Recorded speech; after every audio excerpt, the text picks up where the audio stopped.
जय हिंद साथियों, welcome to self study classes with Sumit Jain YouTube channel में आप सभी का स्वागत है। दोस्तों, बाल विकास की जो हमारी निरंतर टेस्ट सीरीज चल रही है उसी में हमारा अगला वीडियो है। इसके पहले के सारे वीडियो जरूर देखेंगे, ठीक है। इंस्टाग्राम से आपको जुड़ना है, सर्च करना है Sumit Jain self study classes. और व्हाट्सएप से जुड़ने के लिए आपको 9098609291 ये नंबर आपको दिया है। कोई भी कहीं डाउट लगता है तो आप क्लियर भी कर सकते हैं। फेसबुक में सर्च करना है सुमित जैन। ट्विटर से जुड़ने के लिए सुमित जैन सर्च करना है और साथ ही टेलीग्राम ग्रुप से जुड़ना है और सर्च करना है IAS स्टडी ट्रिक, ठीक है।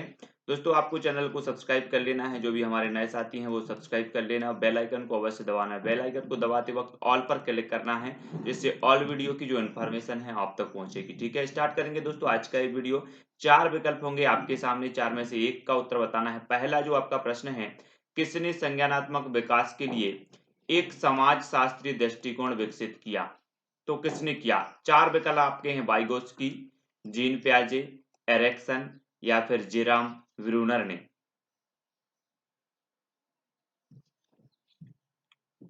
किसने संज्ञानात्मक विकास के लिए एक समाजशास्त्रीय दृष्टिकोण विकसित किया है? तो किसने किया है? आपका बिल्कुल सही आंसर आया है वाइगोत्स्की। वाइगोत्स्की यानी कि जो एक नंबर है वो सही हो जाएगा, ठीक है। संज्ञानात्मक विकास का समाज शास्त्रीय दृष्टिकोण, तो समाज शास्त्रीय दृष्टिकोण विकसित किया है वाइगोत्स्की साहब ने, ठीक है। अगला क्वेश्चन देख लेते हैं, एरिक्सन ने किस प्रकार के विकास के सिद्धांत का प्रतिपादन किया है? एरिक्सन साहब ने संज्ञानात्मक सिद्धांत, अधिगम सिद्धांत, मनोलैंगिक सिद्धांत या फिर मनोसामाजिक सिद्धांत। एरिक्सन साहब ने किस प्रकार के विकास के सिद्धांत का प्रतिपादन किया?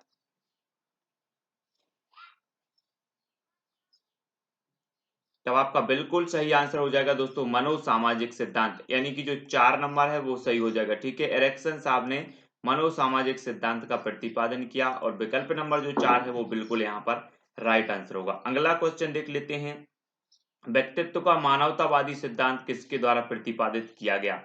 मानवतावादी सिद्धांत आपको बताना है। प्रश्न क्रमांक 3, अब्राहम मास्लो, कार्ल रोजर्स, पावलाव या फिर कार्ल युंग ने।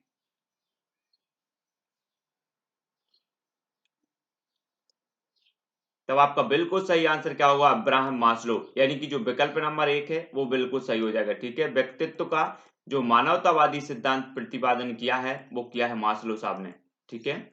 अगला क्वेश्चन है दोस्तों, परिवर्तन जो अधिगम के कारण नहीं है उन्हें इसके लिए जिम्मेदार ठहराया जा सकता है। किसके कारण? ऐसा अधिगम जो ऐसा परिवर्तन जो अधिगम के कारण नहीं हुआ है उन्हें इसके लिए जिम्मेदार ठहराया जा सकता है। परिपक्वता के लिए, सामाजिक प्रभाव के लिए, सांस्कृतिक प्रभाव के लिए या फिर कौशल के लिए। तब आपका बिल्कुल सही आंसर क्या हो जाएगा? परिपक्वता के लिए, ठीक है। परिवर्तन जो अधिगम के कारण नहीं है उन्हें इसके लिए जिम्मेदार ठहराया जा सकता है। तो किसके लिए? परिपक्वता के लिए, ठीक है। परिपक्वता के कारण परिवर्तन आया है। 1 नंबर आपका बिल्कुल सही होगा। अगला है, आनुवांशिकता की भूमिका किसी व्यक्ति के जीवन में खालिस्तान के समय से शुरू होती है। आनुवांशिकता की भूमिका बतानी है। विद्यालय जाने के समय से, परिपक्वता से, गर्भधारण के समय से या फिर जन्म से। आनुवांशिकता की भूमिका किसी व्यक्ति के जीवन में कब से शुरू होती है, किस समय से शुरू होती है? प्रश्न क्रमांक 5। तब आपका बिल्कुल सही आंसर क्या हो जाएगा दोस्तों? गर्भधारण। गर्भधारण यानी विकल्प नंबर 3 आपका सही होगा, ठीक है। आनुवंशिकता की भूमिका किसी व्यक्ति के जीवन में गर्भधारण के समय से जो है शुरू होती है। अगला क्वेश्चन है दोस्तों, 41 से 60 डेसिबल की परास के बीच होने वाले बहरेपन को खालिस्तान श्रवण दोष के रूप में जाना जाता है। मध्यम श्रवण दोष, गहन श्रवण दोष, सौम्य श्रवण दोष या फिर तीव्र श्रवण दोष। किस श्रवण दोष के रूप में जाना जाता है 41 से 60 डेसिबल की परास के बीच होने वाले बहरेपन को? प्रश्न क्रमांक 6 का उत्तर बताना है। तो आपका बिल्कुल सही आंसर होगा मध्यम श्रवण दोष, यानी कि जो विकल्प नंबर 1 है वो बिल्कुल सही हो जाएगा, ठीक है। मध्यम श्रवण दोष 1 नंबर। अगला क्वेश्चन देख लेते हैं, निम्न में से कौन सी स्मृति की एक प्रक्रिया नहीं है? स्मृति की एक प्रक्रिया कौन सी नहीं है? अवधारणा, पुनः नियोजन, स्मरण या फिर अधिगम। स्मृति की कौन सी एक प्रक्रिया नहीं है? प्रश्न क्रमांक 7 का उत्तर बताना है। तब आपका जो राइट आंसर होगा 7 का वो क्या हो जाएगा दोस्तों, वो हो जाएगा पुनः नियोजन। पुनः नियोजन यानी कि जो विकल्प नंबर 2 है, स्मृति की एक प्रक्रिया नहीं है। ठीक है, अगला क्वेश्चन देख लेते हैं। द्विध्रुवी विकार को इस नाम से भी जाना जाता है। द्विध्रुवी विकार को किस नाम से जाना जाता है? असामाजिक व्यक्तित्व सिंड्रोम के नाम से, मसीहा रोग के नाम से, गहरा अवसाद के नाम से, या फिर मुनसूसन सिंड्रोम के नाम से। द्विध्रुवी विकार को किस नाम से जाना जाता है? प्रश्न क्रमांक 8। तो आपका राइट आंसर क्या हो जाएगा?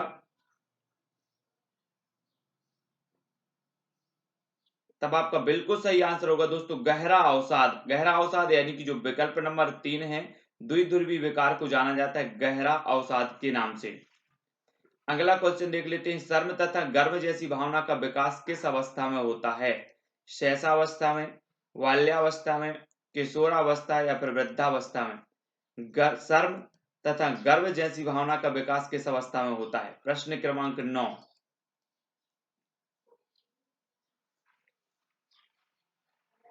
तब आपका बिल्कुल सही आंसर होगा बाल्यावस्था। बाल्यावस्था यानी कि विकल्प नंबर 2 सही हो जाएगा। गर्व और शर्म जैसी जो भावना है इनका विकास होता है दोस्तों बाल्यावस्था में। अगला क्वेश्चन है। किस मनोवैज्ञानिक के अनुसार विकास एक सतत और धीमी धीमी प्रक्रिया है? कॉलेस्निक के अनुसार, पियाजे के अनुसार, हरलॉक के अनुसार या स्किनर के अनुसार? मनोवैज्ञानिक बताना है आपको कि विकास एक सतत और धीमी धीमी प्रक्रिया है। प्रश्न क्रमांक 10 का आंसर। तब आपका बिल्कुल राइट आंसर होगा स्किनर। स्किनर के अनुसार जो है क्या है? विकास एक सतत और धीमी धीमी प्रक्रिया है। और आपका बिल्कुल सही नंबर 4 बिल्कुल सही हो जाएगा। अगला क्वेश्चन देखो। निम्न में से कौन सा सूक्ष्म गतिक कौशल का उदाहरण है? सूक्ष्म गतिक कौशल का उदाहरण हमें बताना है। चढ़ना, फुदकना, लिखना या फिर दौड़ना। सूक्ष्म गतिक कौशल का उदाहरण कौन सा है? प्रश्न क्रमांक 11। और आपका राइट आंसर क्या होगा 11 का? तो आपका बिल्कुल और सही आंसर जो हो जाएगा वो हो जाएगा दोस्तों लिखना। लिखना यानी विकल्प नंबर 3 इस सूक्ष्म गतिक कौशल का उदाहरण माना जाएगा लिखना। और 3 नंबर आपका बिल्कुल सही होगा। अगला देख लेते हैं। वृद्धि को प्रभावित करने वाला कारक है तो कौन है? पर्यावरण है, स्वास्थ्य है, आहार है या फिर ये सभी है? वृद्धि को प्रभावित करने वाला कारक कौन सा है? प्रश्न क्रमांक 12 का उत्तर हमें बताना है। और तो आपका बिल्कुल सही आंसर क्या हो जाएगा? वृद्धि को ये सभी कारक, पर्यावरण भी, स्वास्थ्य भी और आहार भी, सभी कारक प्रभावित करते। ठीक है, और 4 नंबर आपका बिल्कुल सही होगा। अगला देखें। गर्भ में बालक को विकसित होने में कितने दिन लगते हैं? गर्भ में बालक को विकसित होने में कितने दिन लगते हैं? 150 दिन, 280 दिन, 390 दिन या फिर 640 दिन? प्रश्न क्रमांक 13 का उत्तर हमें बताना है। और आपका बिल्कुल सही आंसर हो जाएगा 280 दिन, यानी 2 नंबर सही होगा। ठीक है, विकल्प नंबर 2 आपका बिल्कुल सही हो जाएगा। वीर पूजा की भावना जागृत होती है किशोरावस्था में, बाल्यावस्था में, प्रौढ़ावस्था या इनमें से कोई नहीं? किस वीर पूजा की भावना कब जागृत होती है? प्रश्न क्रमांक 14। और आपका बिल्कुल सही आंसर हो जाएगा किशोरावस्था। किशोरावस्था यानी कि 1 नंबर सही हो जाएगा। वीर पूजा की भावना जागृत होती है किशोरावस्था में। 1 नंबर बिल्कुल सही है। अगला देख लेते हैं। निम्न में से कौन सी विशेषता परिपक्वता को अधिगम से अलग करती है? तो कौन सी विशेषता करती है? यह एक स्वाभाविक प्रक्रिया है, यह अभ्यास पर निर्भर करती है, यह प्रेरकों पर निर्भर करती है, यह जीवन पर्यंत चलने वाली प्रक्रिया है? कौन सी विशेषता परिपक्वता को अधिगम से अलग करती है? प्रश्न क्रमांक 15।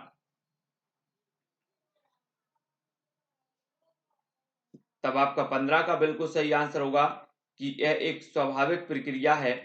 ये जो विशेषता है परिपक्वता को अधिगम से अलग करती है। ठीक है, 1 नंबर आपका बिल्कुल सही हो जाएगा यहाँ पर।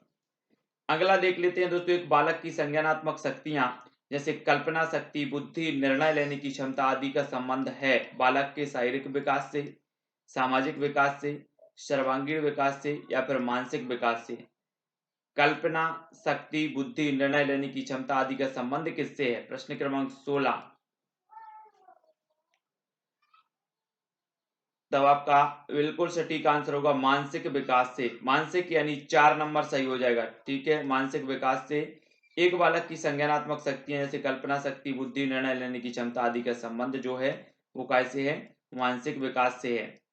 अगला प्रश्न देख लेते हैं, सहपाठियों का दबाव जब सबसे अधिक प्रभाव डालता है, सहपाठियों का दबाव जब सबसे अधिक प्रभाव डालता है कब, प्रारंभिक बाल्यावस्था में, मध्य बाल्यावस्था में, प्रारंभिक किशोरावस्था में या उत्तर किशोरावस्था में। सहपाठियों का दबाव कौन सी अवस्था में सबसे अधिक प्रभाव डालता है, प्रश्न क्रमांक 17 का आंसर हमें लिखना है।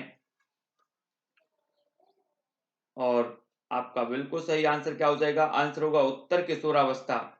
उत्तर किशोरावस्था यानी 4 नंबर, ठीक है, उत्तर किशोरावस्था में सबसे अधिक प्रभाव डालता है, 4 नंबर आपका बिल्कुल सही हो जाएगा।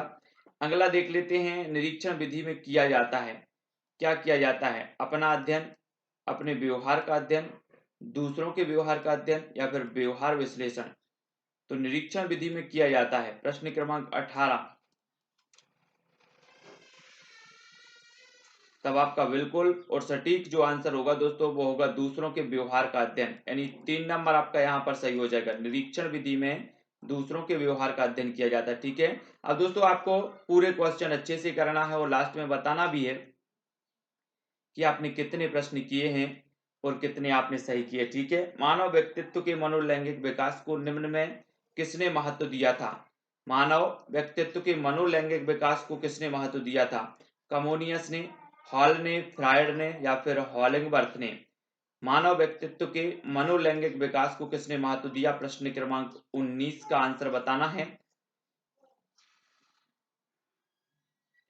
तब आपका बिल्कुल राइट आंसर होगा मनोलैंगिक विकास को महत्व देने वाले जो हैं वो कौन है, फ्रायड महोदय, यानी 3 नंबर, ठीक है, सिगमंड फ्रायड साहब ने महत्व दिया है इसमें। अगला क्वेश्चन देख लेते हैं, आनुवंशिकता को खालिस्तान सामाजिक संरचना माना जाता है, गत्यात्मक, स्थिर, प्राथमिक या फिर गौण। तो आनुवंशिकता को किस प्रकार की सामाजिक संरचना माना जाता है, प्रश्न क्रमांक 20 का उत्तर हमें बताना है। गत्यात्मक सामाजिक संरचना है, स्थिर है, प्राथमिक है या फिर गौण है।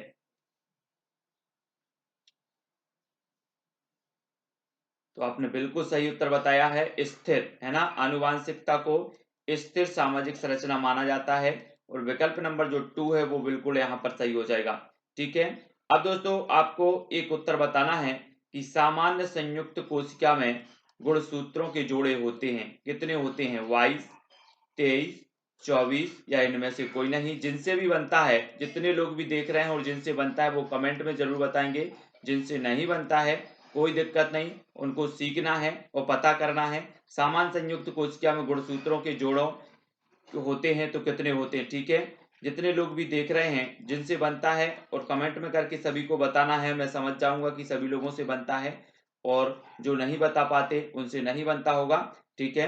तो संयुक्त कोशिका के गुणसूत्रों के जोड़े कितने होते हैं कमेंट में फटाफट से बताएं। वीडियो को लाइक करें और इस निरंतर सीरीज से आपको जुड़ना है और अपना आकलन करते रहना है, ठीक है।